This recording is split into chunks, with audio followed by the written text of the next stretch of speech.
Tube. आज आप सोच रहे होंगे कि मैं इस हेलमेट को क्यों दिखा रहा हूँ। एक्चुअली ये बात मैं इसलिए बोल रहा हूँ क्योंकि ये एक परफेक्ट LS2 हेलमेट का रिव्यू है जो कि टोक्यो सीरीज़ पे बेस्ड है। तो मैं आज आप इसके ख़ास फीचर्स बताता हूँ। ये मैंने eBay से ऑर्डर किया था और ये आपको अराउंड 4K लगभग पड़ेगा। लेकिन इसकी खासियत क्या है, सबसे पहले आप देख सकते हो कि ये फुली मतलब न्यू एडिशन हेलमेट है LS2 और ये मैंने लार्ज साइज़ में लिया है, आप देख सकते हो। और सबसे बड़ी बात है कि इसमें आपको scratch proof visor, anti fog और एंटी स्क्रैच वाइज़र मिलेगा। और दूसरी सबसे बड़ी बात है कि ये आप इसका पैडिंग देख लो, ये देखो कुशन पैडिंग है अंदर से। यहाँ पे चिन गार्ड दिया गया है जो कि बहुत ही अच्छे क्वालिटी का है, फैब्रिक है। और सबसे बड़ी खासियत इसकी ये ऑर्डर प्रूफ है, एंटी एलर्जिक है। कुशनिंग देख लो आप, ये मतलब बहुत ही कंफर्टेबल है। बाहर से तो ये सेल लगता है कि इसका बहुत बड़ा है, पर एक्चुअली ये बहुत ही अच्छी फिट होती है अगर आप सही साइज़ चूज़ करना चाहते हो तो। ग्राफिक्स देख लो आप, मतलब रेसिंग इंस्पायर्ड हेलमेट है फुली। और दूसरी सबसे बड़ी बात मैं आपको ये जूम करके दिखाता हूँ, ये ECE R22 सर्टिफाइड हेलमेट है। ये ECE actually European certification standard है जो कि यूरोपियन कंट्रीज़ में होते हैं। जिस तरह से हमारे इंडिया में ISI सर्टिफाइड हेलमेट्स होते हैं, उसी तरह से USA सर्टिफाइड या यूरोपियन स्टैंडर्ड सर्टिफिकेशंस होता है, जिसमें कि आप डॉट देख लो, स्नेल होता है। तो मैं आज आपको हेलमेट का रिव्यू क्यों दिखा रहा हूँ। हेलमेट का रिव्यू दिखाने का सबसे बड़ा मेरा मेन काम मकसद ये था कि लोग तो मोटरसाइकिलिस्ट होते हैं, मोटरसाइकिल चलाते हैं, पर एक्चुअली जो लोग होते हैं ना, उनमें से 80% आपने देखा होगा कि वो बेसिक चीज़ जो एक होता है किसी का भी, हेलमेट यूज़ करना, वो नहीं करते हैं। अगर वो उनके पास हेलमेट है भी तो या तो वो बहुत ही लो क्वालिटी का होता है, ISI मार्क्ड नहीं होता। और अगर ISI मार्क्ड होता भी है तो हेलमेट उनके शोभा की वस्तु होती है, वो हाथ में लगा के रखेंगे या फिर अपने टैंक पे रखेंगे, जो कि बहुत ही डेंजरस है यार दोस्तों। क्योंकि देखिए, अगर सही में देखा जाए तो कोई भी हेलमेट एक बहुत ही डेंजरस सिचुएशन में अगर बहुत ही अच्छे से क्रैश अगर कुछ भी होता है तो हेलमेट ये गारंटी नहीं है कि वो आपको बचाएगा। पर हेलमेट ना पहनना वो कैसा डिज़ास्टर होगा आप सोच लो।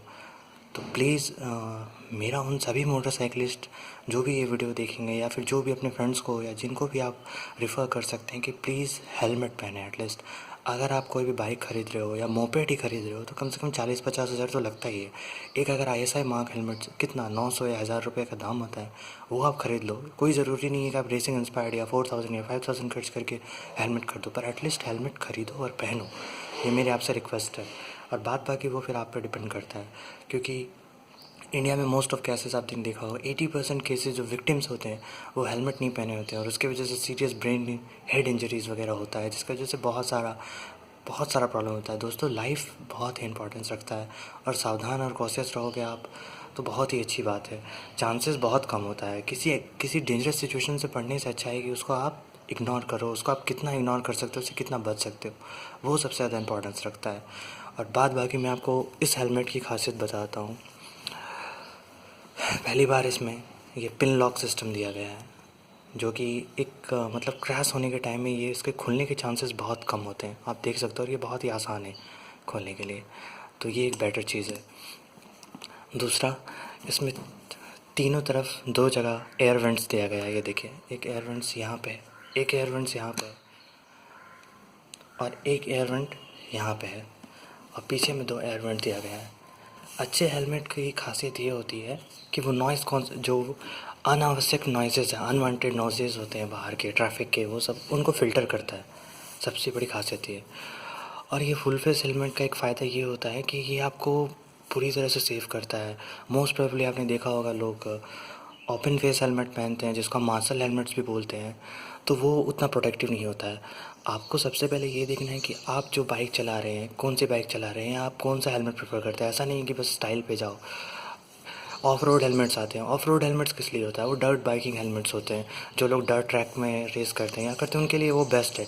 पर अगर आप ऑफ रोड हेलमेट पहनोगे तो आपने अक्सर देखा होगा कि आप जब हाईवे पे वो गाड़ी चला रहे हो तो जब ट्रक बहुत स्पीड से पार होती है तो जो एयर फ्लो होता है वो हेलमेट को हिला देता है, जो कि बहुत बार ख़तरनाक होता है।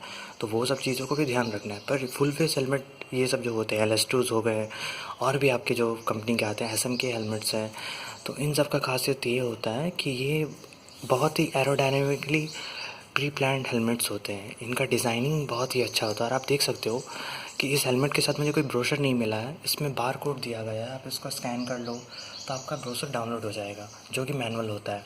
और दूसरी सबसे बड़ी बात है कि ये इम्पोर्टेड हेलमेट है, ये अमेरिका से इम्पोर्टेड किया गया हेलमेट है, लेकिन इसे असेंबल चाइना में किया गया है। तो एक तो आपको इम्पोर्टेड हेलमेट मिल रहा है इस रेंज में, जो कि बहुत ही अच्छी बात है। अगर आप पल्सर ले रहे हो, RS200, KTM चला रहे हो, ड्यूक चला रहे हो, तो ऑलमोस्ट 2 लाख 230 लाख लगभग लगता है ये लमसम। तो आप एक 4,500 या 5,000 खरीद करके एक अच्छा हेलमेट ले सकते हो, वन टाइम फॉर मनी है। और दोस्तों, मैं एक चीज़ आपको और बताना चाहता हूँ, कोई भी हेलमेट हो, चाहे वो कितना भी कॉस्टली हो, अगर वो एक बार एक्सीडेंट आप होते हो या इनकाउंटर करते हो और वो हेलमेट क्रैश सह जाता है एक बार, तो फिर वो दोबारा आप अगर सोचोगे कि नहीं ये हेलमेट मैं पहन सकता हूँ, वो नो यूज़ होता है। क्योंकि कोई भी हेलमेट का डिज़ाइन जो सेल होता है, वो एक ही बार किसी भी चीज़ का इम्पैक्ट ऑफ फोर्स जो गिरने का होता है वो सह सकता है, वो दोबारा फिर वो किसी काम का नहीं होता। तो इस चीज़ को आप दिमाग में रखना कि अगर अगर आप किसी एक्सीडेंट में, जो कि ना हो, अगर वो होता है तो आप हेलमेट चेंज कर लें। ये ना सोचें कि मेरे हेलमेट में कुछ नहीं हुआ तो मैं चला लूँगा और वगैरह वगैरह। तो दोस्तों, आपको कैसा लगा ये रिव्यू, आप मुझे ज़रूर बताना, अपने कमेंट्स में देना। हो सकता है कोई भी परफेक्ट नहीं हो सकता, पर मैंने अपने हिसाब से जो रिव्यू दिया हो सकता है आपके लिए यूज़फुल हो। और अच्छा लगे तो सब्सक्राइब करना। एंड मैं और भी वीडियोज़ अपलोड करूँगा धीरे धीरे। ये एक बेसिक चीज़ था, शुरुआत बेसिक से मैंने सोचा करना चाहिए। तो